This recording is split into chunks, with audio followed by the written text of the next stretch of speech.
The content on the Untold Tales channel is protected by copyright. Unauthorized use may result in legal liability. The workday was drawing to a close. The sun was already setting behind the old transformer shack, casting long shadows across the concrete floor of my auto shop. The boys were finishing up with the Chevy, pulling out the engine, and I, wiping the grease off my hands, was about to go grab a coffee. That's when I heard the gate creak open. A dull thud. Heavy footsteps. I turned around. 3 of them. One, in a leather jacket, with a bull's neck and eyes like a steer about to charge. The second, in sweats, a chain thick as a finger swinging from his neck. The third kept silent, standing slightly apart, but he was the one in charge. You could feel it. He looked over everything we had, the tools, the lifts, the car's mid-repair, the guys in overalls, and only then looked at me. "Are you John?" His voice was smooth, almost lazy, but there was metal in it.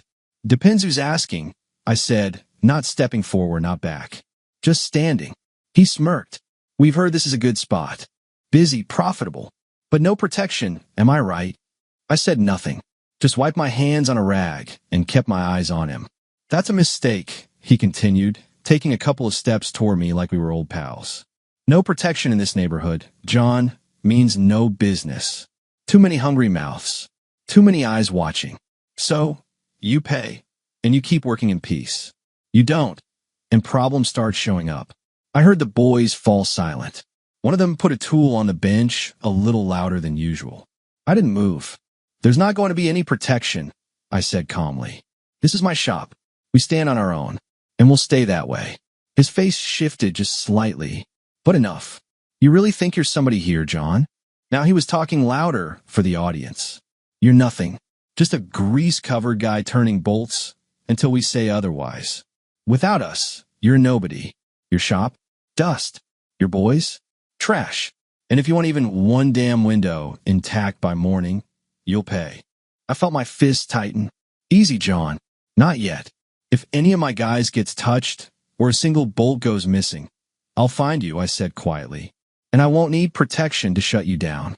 He stepped closer, almost face to face. His breath stank of cigarettes and cheap mint gum. "Big talk. Maybe you'd like to back it up? Right here." I smiled. Quietly. Slowly. "Maybe I would. But you throw the first punch, and you'll be the first one down." A pause. Heavy. His men exchanged glances, waiting for the nod. But he stepped back, looked toward the gate, then back at me. "You just made a mistake, John. We'll be back. And next time, the conversation will be real short." I watched them leave. Didn't say a word. Then turned to the boys. "Back to work. Whoever was doing the brakes on a Nissan, double-check him. I don't want these clowns claiming we do sloppy work." At first, I just figured he was held up at Lena's. Things had just started between them, and I didn't want to be that father who checks every breath his son takes. But when it got dark and Sam still hadn't shown up, I got nervous. Normally he'd text, even if he was running 30 minutes late. Now, no call, no message.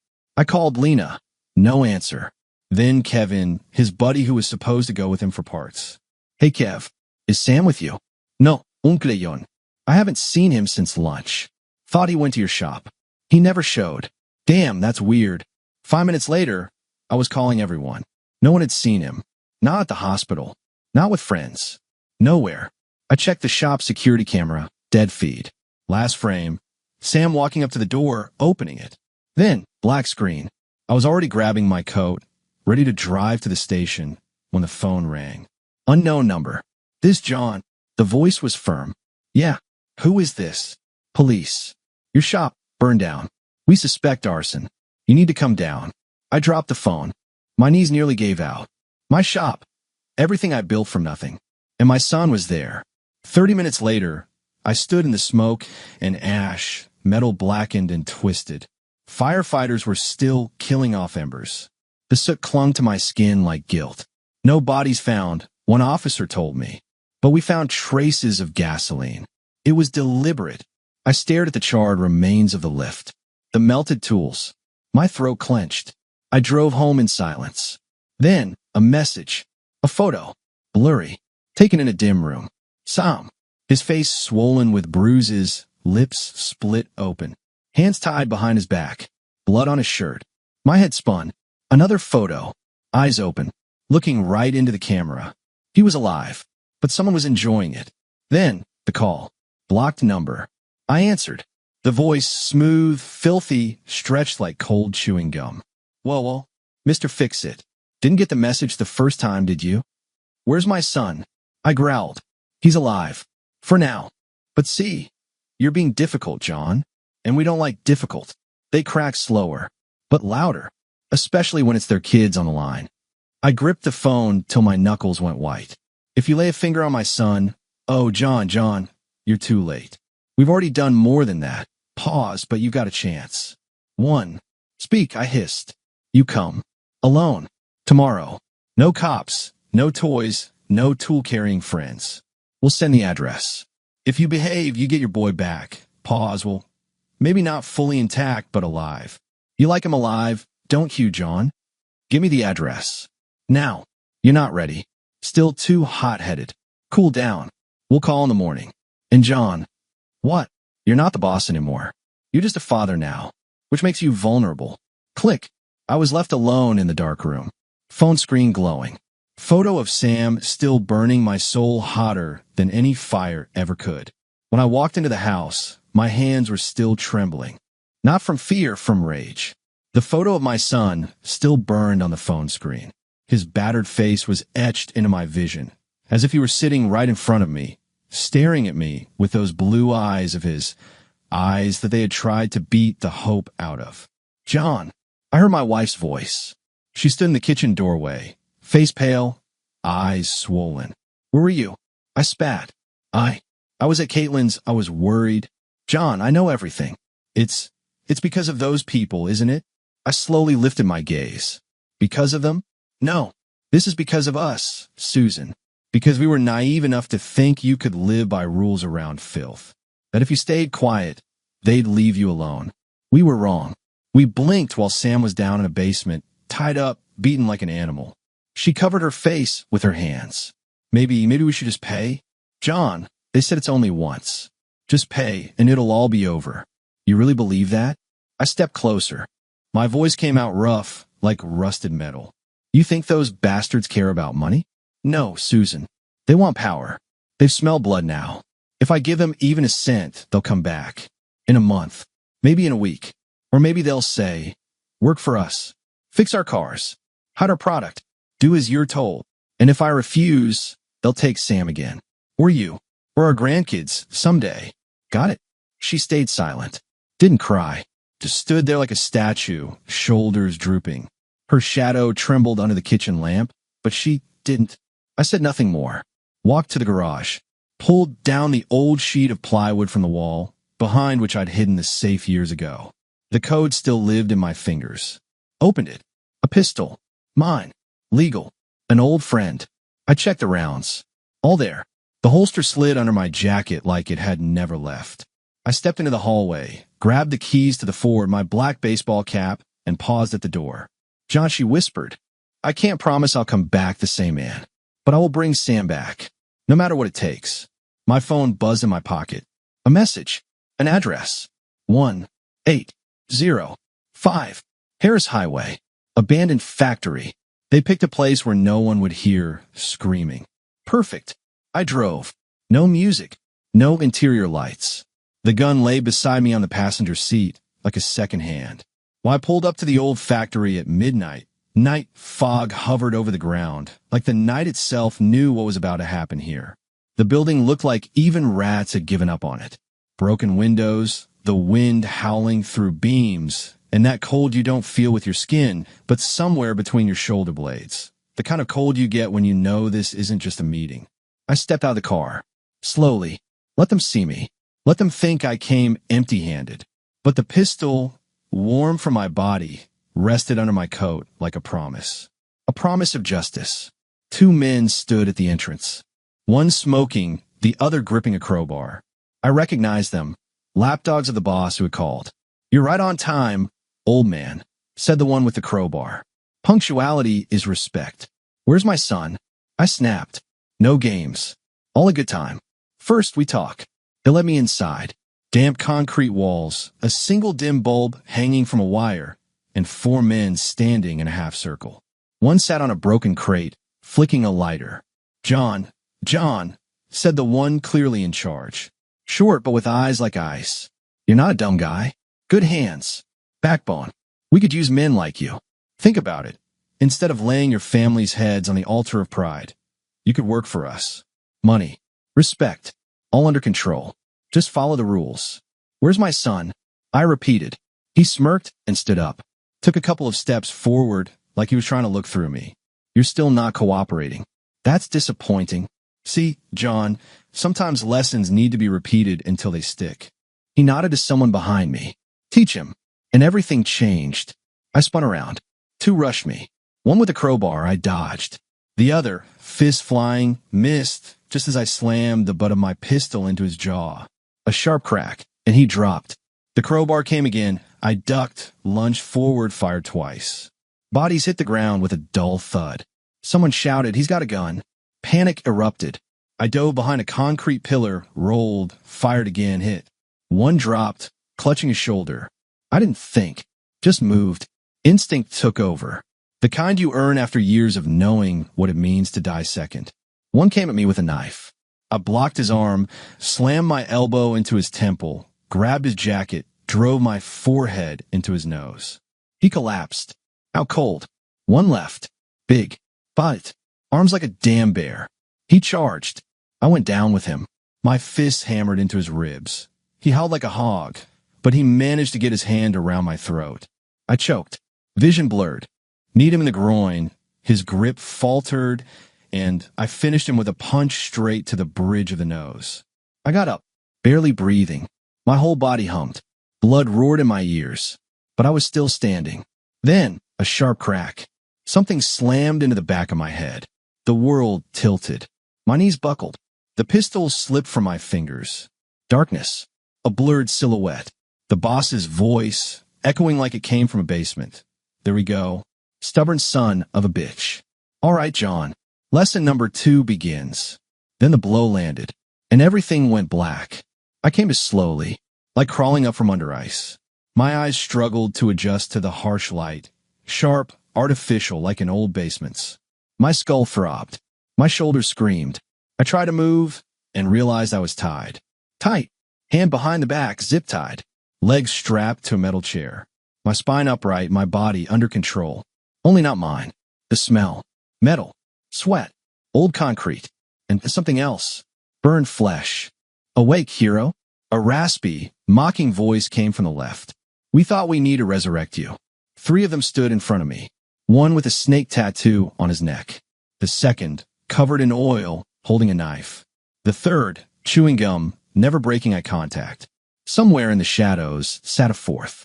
Silent, but his eyes knew pain, knew how to deliver it. The boss wasn't there. I knew it immediately. He would have never given them this much freedom. No, Ronnie Marlowe liked to operate with finesse. These were just his unleashed dogs. "Where's my son?" I rasped, my throat raw. The one with the knife smirked. "Your kid?" He held up pretty well. At first. Then, like all brats, he started screaming, calling for daddy. Wriggling like a puppy. I clenched my fists, even though the zip ties bit into my wrists with burning pain. "You really think he's still alive?" Chimed in the one chewing gum. "Maybe we should show you something sweet for dessert?" "I'm gonna kill you," I said calmly. Not as a threat, as a promise. "You?" The one with the snake tattoo barked out a laugh. "You, John? You're tied up. No gun. No way out. Just us. And we've got all the time in the world to teach you some obedience." He nodded to the second one, and that's when it began. First came the click. Then, electricity. Wires attached to my legs.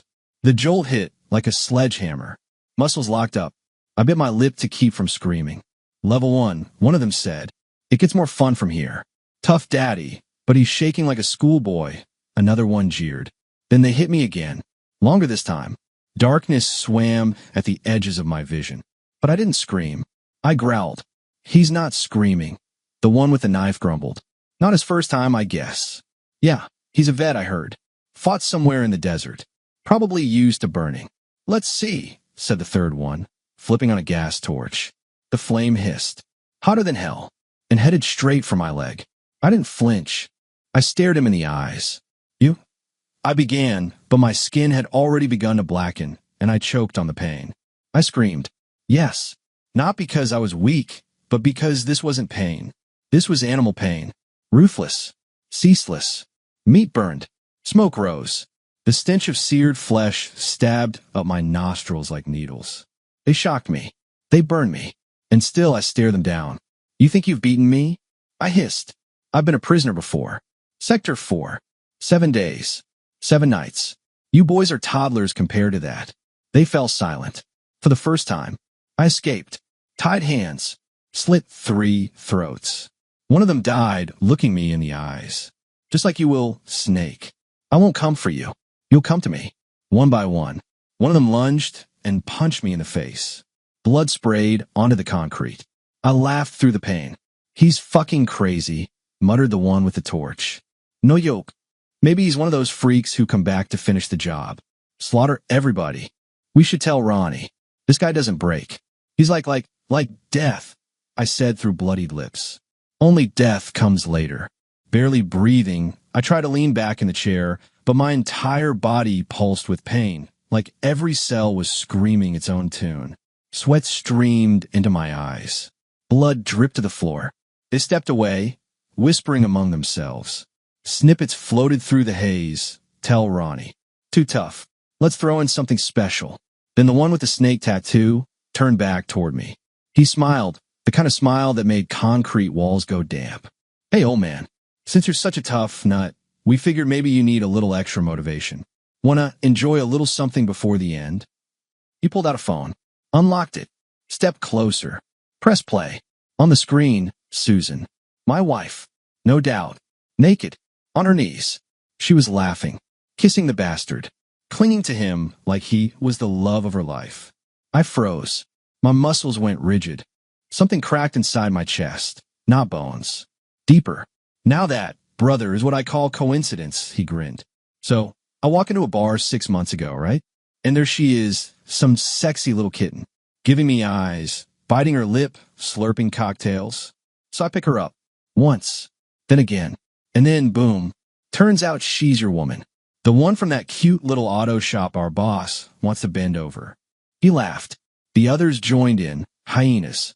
Well, old man, he hissed, bringing the screen closer. That's your grand finale.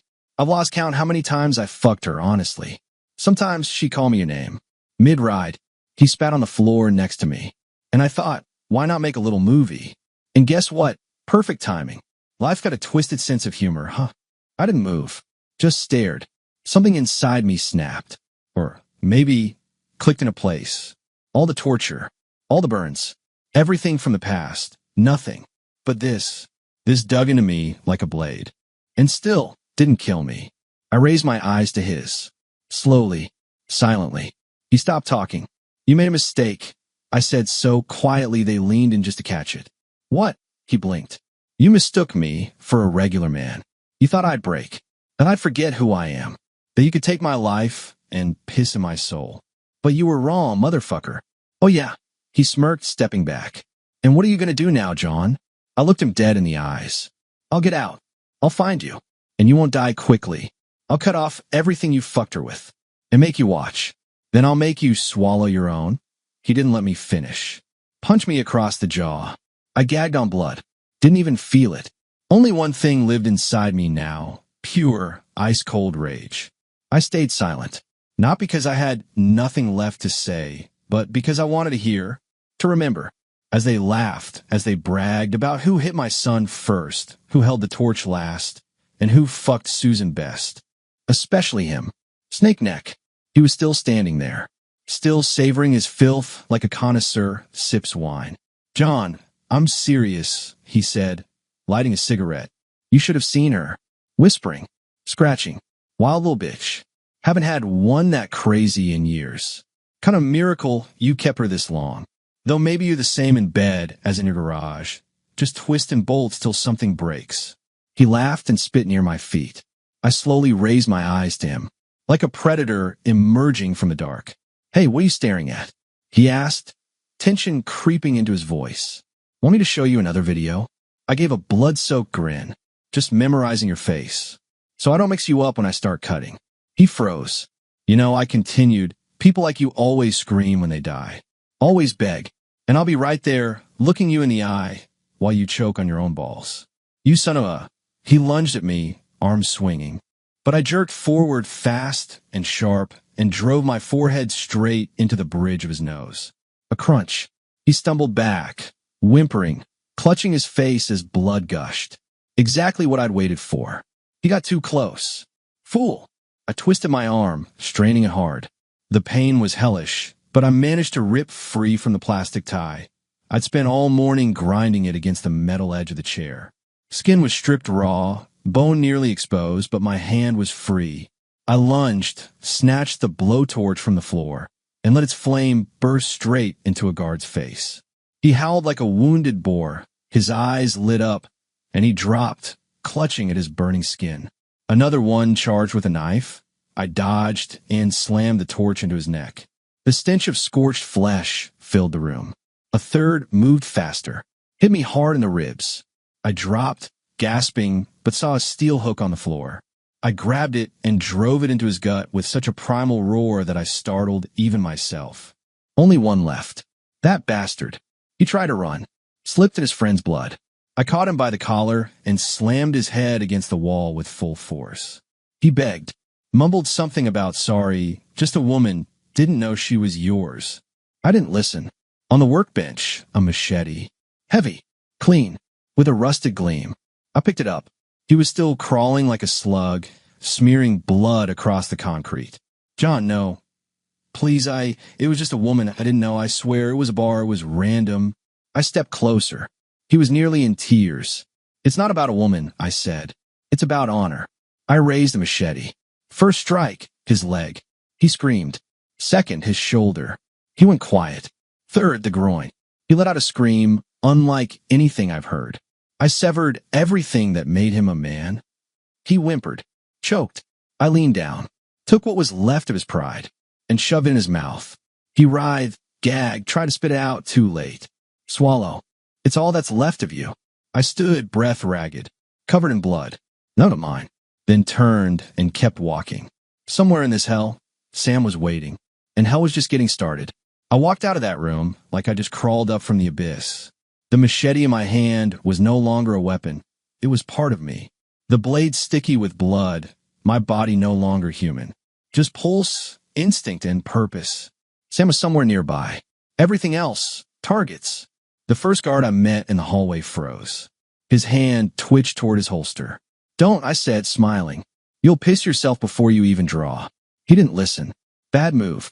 I closed the distance in a flash I didn't know I had left. First strike, fingers and pistol gone. Second, straight under the chin. He gargled like he was swallowing his own windpipe. Hit the ground hard. I walked past him like you do a dead light bulb. Next one was in the security room, munching chips, watching the cameras. Yo, who the hell didn't finish. The machete sliced through his throat mid-sentence. Movie's over, asshole, I muttered, brushing crumbs and blood from the blade. And then I saw him on the monitor. Saw him, caged, beaten, but alive. One bastard stood near him with a baton. Two more played cards by the door. Well, I said aloud, staring at the screen, looks like it's time for a family reunion. I shut off the cameras and moved. Three more on the way to the cage. Body armor, batons, tasers. Who the hell are you? One asked, raising his taser. I'm the dad, and I'm very pissed off. First strike. Machete slid under the armor, straight through his side like butter. Second leg. He collapsed. I stomped his face in with a satisfying crunch. The others backed off. One turned to run. Hey, where you going? Got a better health plan waiting out there? I threw the blade. Straight into his back. He dropped. Twitched. Went still. The last one dropped to his knees. Please. I'm just a guard. I didn't know, I swear. Your name didn't know? Then say hi to your buddy, didn't make it. I took his keys. Kept moving. At the cage, Sam lifted his head. He saw me. Didn't believe it. Eyes went wide. Dad, sorry I'm late, I said, unlocking the cell. Traffic was a bitch. One guard behind him lunged. I ducked, spun, buried the machete in his knee, then his gut. He collapsed, intestines spilling. Sam sat frozen. You did all this? Alone? Sam, I said, kneeling beside him. This isn't alone. This is us. We're leaving. We walked past the bodies. I spoke as we passed. This one, failed electrician. This guy, chef in hell. And this one, yeah, he'll be chewing on himself, even in the afterlife.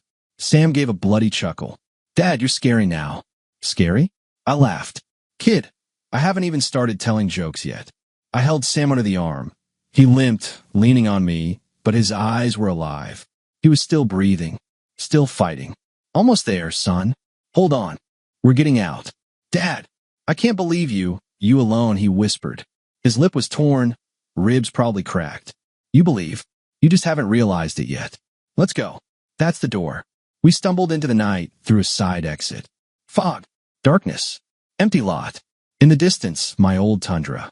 Rusted, battered, but with an engine that never quit. Sam, get in. Passenger side. Slow. I'm right behind you. He nodded. I turned. Silence. We were out. Or almost. I started the engine. The headlights cut through the filth of the road, and the truck roared like it had caught the scent of war. Dad, are we out? For now, yeah. And right then, headlights in the rear view. Several. 3 Jeeps. Engines growling. The cab of the Tundra reeked of gasoline and blood. In the mirror, fangs. Sam looked at me. Is it them? Yeah. Ronnie Marlowe himself showed up. Looks like he wanted a personal meeting. Well then, I slammed into drive and floored the gas. Chases are like fights. Rule number 1. Never stop, never think. Bullets slammed into the tailgate. One of the Jeeps closed in. A shooter on the hood, armed and wild. Dad, Sam yelled. I yanked the wheel hard. The Tundra swerved left, then whipped right. The shooter lost balance, flipped off, and rolled into the ditch. One down, I muttered. Next, the second Jeep rammed us from behind. The truck jolted, rear window shattered. Sam ducked, covering his head. We're fine, I shouted. Stay down. Evening's not over yet. In the mirror, side window of the Jeep rolled down, a guy with a shotgun leaning out. I had no gun, just a truck. Mine. Heavy. Angry. I hit the brakes. The Jeep didn't stop in time. Crashed into us, crushing its own bumper.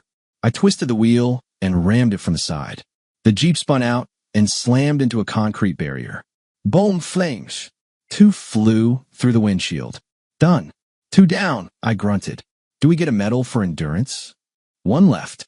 Black. Armored. Ronnie inside. I recognized the plates. Did Sam whispered. That's him, right? Yeah, kid. That's him. Final guest at the party. They were closing in. Tight. On the right, a road led to a construction site. I knew the area. I swerved hard. Jeep followed. Gunfire. Bullets bounced off the hood. 1 cracked the windshield, but didn't break it. Sam pressed himself into the seat. Blood dripped from his ear, but he held on. Dad, do you know what you're doing? Honestly, I smirked. No, but it's going to be fun. Bullets tore into the rear door. 1 punched through the side panel and lodged near Sam. Hold on, I yelled, cranking the wheel. The truck slid, fishtailed, then straightened. Ronnie was right on us. His black Jeep didn't lose a step. Well, Marlowe, I muttered. You want a game? Let's play. I floored it. The Tundra's engine howled like a wounded beast, but it didn't falter. Ahead, a bridge, railroad tracks, a turn. If I missed, we die. If I hit it right, we might have a shot. Ronnie rolled down his window. I saw his face. Calm, cold, predatory. He grabbed a radio and spoke. Seconds later, another Jeep pulled up from a side road, blocking the way. An ambush. Shit, I growled, yanking the wheel right. The truck bounced, wheels digging into gravel. Sam cried out, clutching the handle. Dad, they've boxed us in. Not yet. We barreled into an abandoned construction site. Fences, concrete slabs, open pits. But I knew there was an old exit. Beyond it, the woods. If we reached that, we had cover. But they were close. First Jeep behind. Second to the side. Third blocked the way out. A dead end, Sam whispered. Maybe, I said. But not for us. I yanked the handbrake. The truck spun, facing our pursuers head on. Dad. I slowly reached under the seat and pulled out the machete. Looked at Sam. You're getting out. Left side. There's an old stairwell down into a tunnel. Crawl in and wait. I'll come for you. You're going alone? Sam, I met his eyes. This is my fight. He understood. Didn't argue. Just limped out into the shadows. And I stayed. They stepped out of the jeeps. 7 men. Armored. Armed. In the center, Ronnie Marlowe. He walked toward me slowly. Sharp suit. Gloves. All put together. You've caused me a lot of trouble, John, he said, narrowing his eyes. You killed my best men, torched my operation, and showed the world that even old wolves still bite.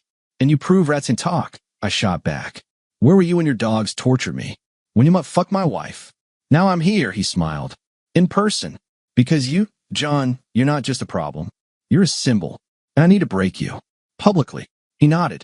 His goons raised their weapons. I tightened my grip on the machete. So assholes, I said, standing tall. Who wants to die first? As they started to circle me, I just smiled. Funny, really, 7 armed thugs against 1 beaten, bloodied, cut-up man. And none of them realized I already died in that room where they burned my legs. What stands before them now isn't a man. It's a bullet, just a slow one. Do you even realize what you signed up for? I said loudly, wiping blood from my face. I'm not just some dad looking for his kid. I'm the janitor of your little garbage dump. One rushed in, young, cocky, a scar on his cheek, and an assault rifle in hand. Kill him, someone shouted. Come on, hero. I'll wear your ear on a chain, I said, stepping forward. He fired, missed. The second came closer, still not close enough. I was already there. A turn, machete into his side, then upward. Blood sprayed. He didn't even scream, just collapsed like a shattered display case. Another crept up behind me. I heard his boots scrape the gravel. Turned, machete straight into the knee. A crunch. He dropped. I stepped on his face. A wet gasp. Please. Would you have spared my son while you were kicking him in the gut? Another strike. Blood and teeth scattered across the concrete. The rest panicked. One fired into the air. Another into his own guy. You boys are tactical geniuses. I yelled, rolling under a nearby truck. They scattered toward cover. I picked out the careless one, holding his pistol like a damn smartphone. I lunged. Blade went between his ribs. He twitched and choked. Please, it wasn't me. Don't care. You were their patch. You stood with them. That makes you dead. I yanked the blade out and stepped back. A fist hit my back. Spoon. Another thug. Too slow. Machete plunged into his gut. Hey, brother. Your guts are hanging out like a cheap party trick. Who's cleaning up now? 3 left. They backed off, exchanging glances. One of them, the fattest, began to retreat step by step. Give it up, John, he shouted. We're just security. We get paid. And I don't. I am the reward. I snapped back. I lunged. The machete sliced off the third guy's ear. He screamed and bolted. A bullet from somewhere tore through my shoulder. Pain like a gust of wind, but I didn't stop. I pounced on the fat one. He hit the ground, gasping for air. No. John, listen. We didn't know what they did to your son. We were just filth. You didn't know, but you were there. And you fed off their scraps. I drove the machete into his throat. Swift, brutal. Gurgling. Silence. The last one stood frozen in shock. He dropped his weapon, staring at me, drenched in blood, limping, my breath like a furnace. He turned and ran. Seriously? I shouted after him. After all this? Running? That's your plan? I threw the machete straight into his back. He fell, shrieking. Nisha. I ripped the blade out, panting hard, lifted my head, and there he stood. Ronnie Marlowe. Calm. Clean. Just a few steps back, lurking in the shadow like a cockroach. He slowly pulled off his gloves, clapped his hands. Beautiful, he said. Truly beautiful. You got a gift, John. I said nothing. He continued. You really think this is victory? That you saved your son? Killed a few rats?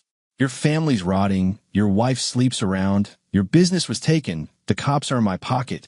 And you're just a death machine with nowhere left to go. No road back. Only forward. To me. I raised the machete. You're right, Ronnie. I've got nothing left. Except the target. Well then, he smirked. Come closer. Let's see who's really the last man standing. He didn't pull a gun. No. Ronnie Marlowe wanted to end it with style. One last performance. As if his entire life hadn't been betrayal dressed in a suit and tie. He tossed a knife. It landed between us on the concrete with a clean, metallic ring, like a bell before a duel. "Pick it up, John," he said. "No guns, no backup. Just you and me. Men." I stepped forward, never breaking eye contact. Picked up the blade. Tested the weight. Good balance.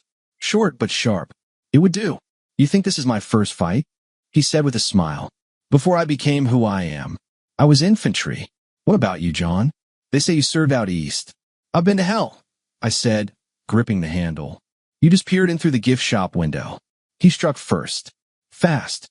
Confident. I dodged. The blade sliced the air beside my neck. I felt the wind break. Counterstrike. Aim for the gut. He parried. Just barely. We separated. He smirked. "Still got it, old man. And you're still too cocky. That'll fade." Again clash. Steel screeched against steel. He cut toward my arm. I toward his leg. He jumped back. A scratch on his face. Blood on my fingers. "You want to know, John," he panted, "why your wife was never faithful?" "Don't start," I growled. "Because you're a machine. Cold. Silent. Living for the job. You never saw how tired she was of staring at the back of a soldier who's always at war. Hell of a husband you must have been, letting your wife get fucked by one of my dogs." I lunged. Struck once, twice. He blocked, but now he was retreating. I could feel it.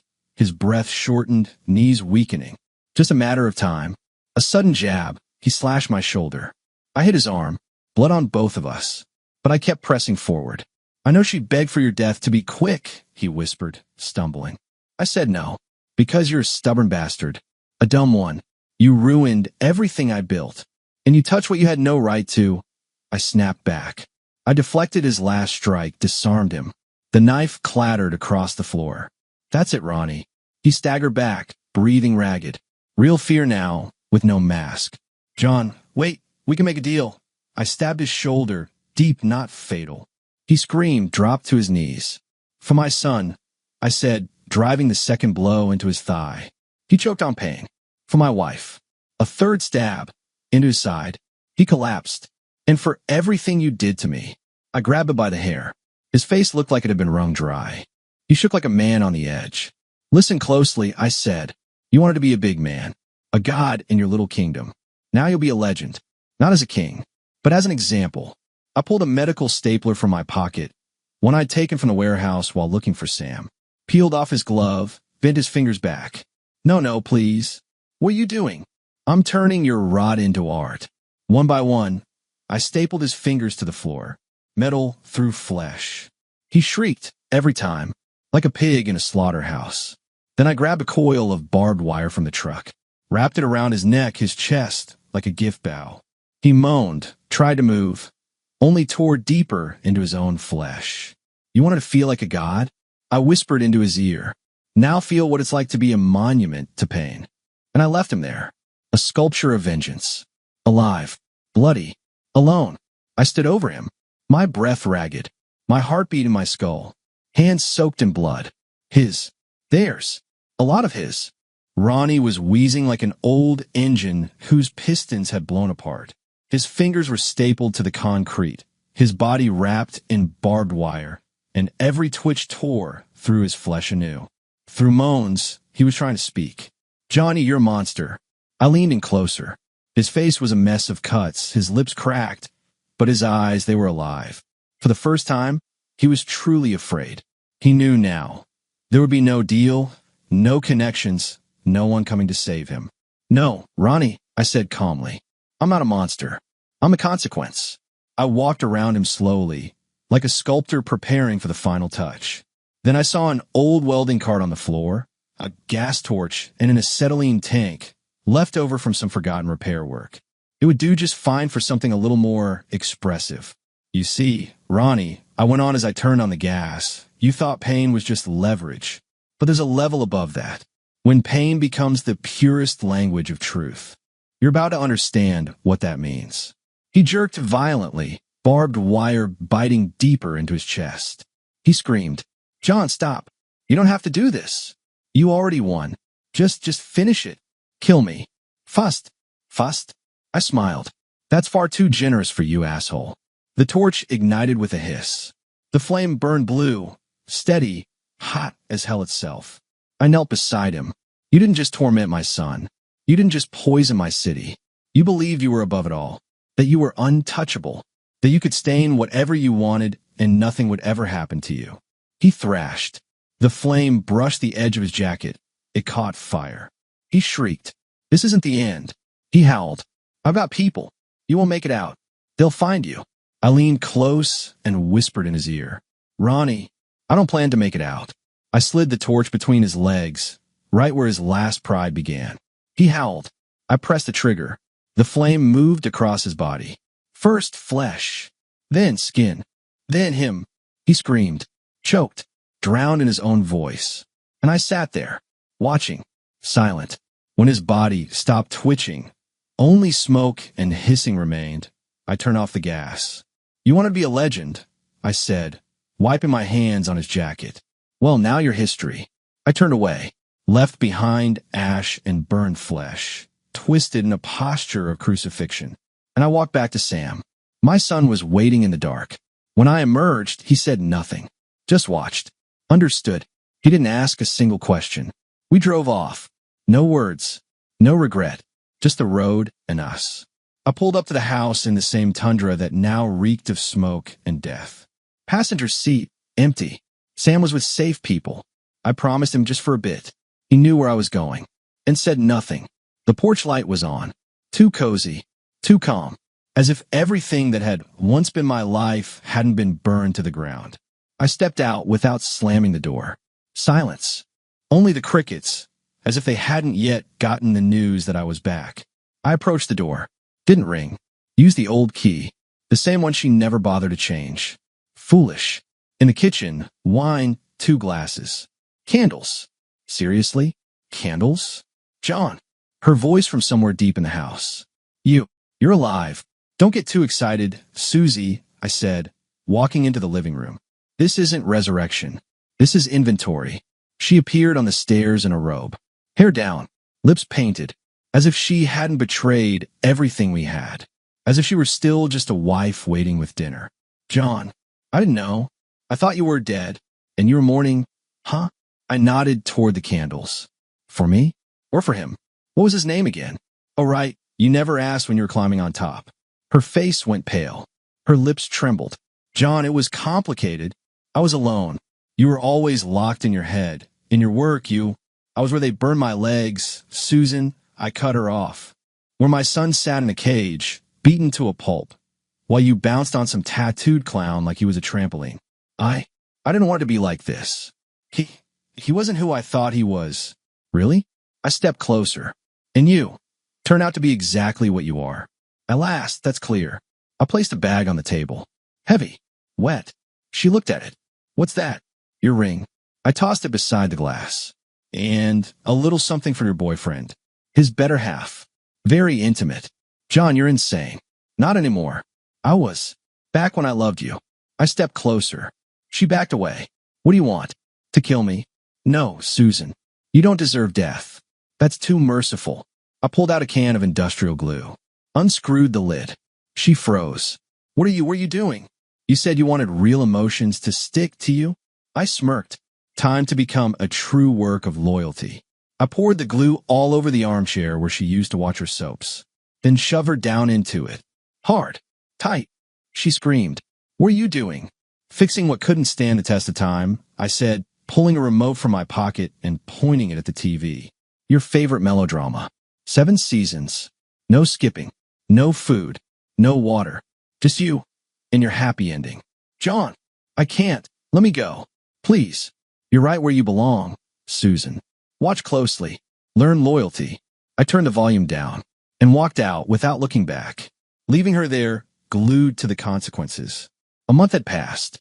Susan no longer lived in the house. Not because she left, because I threw her out. Officially, while she sat glued to that armchair, stuck to her memories and surviving on love-themed reruns, I took care of everything. The house, the car, the business, the bank accounts. Her signature? Amazing what you can accomplish through a notary when you've got footage of your wife enthusiastically servicing a criminal.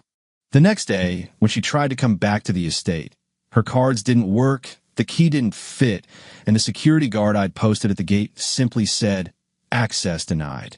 Betrayal doesn't live here anymore. Now Susan spent her nights at the train station. Makeup smeared, cheap sweater, and telling anyone who'd listen, "You don't understand, I was John's wife." Yeah, was. Past tense, it's a brutal thing. And me? I rebuilt the shop, from the ground up, on the same ruins. Only now, steel walls, cameras, guard dogs, and silence broken only by paying customers. No one, in '01, ever came asking for protection again. I hung a sign at the entrance. If you're looking for trouble, step in. We handle it fast. Sam? He was close. Arm in a cast, bruises fading, smile back in place. We worked side by side again. Laughed. Lived. Without fear. One evening, we stood by the gate, sipping sodas from cans. I watched the sun dip behind the garage roof. Sam turned to me and said, "Dad, you didn't think it would end like this, did you?" Honestly, I smirked. No, I figured I'd die somewhere between a blowtorch and a scream. But this? Not bad. He held out a fist. I bumped it. "And now?" he asked. "Now some?" I looked at the building, at the walls, at the open sky. We live. No fear. No lies. And if anyone ever touches our family again, my eyes drifted to the machete hanging on the wall. We'll greet them warmly. He laughed. "Damn, Dad, you're the kindest maniac I know." I smiled. Not a maniac, just a dad who died once and doesn't waste life anymore. Sam nodded. And on the horizon, nothing. No cars. No sados.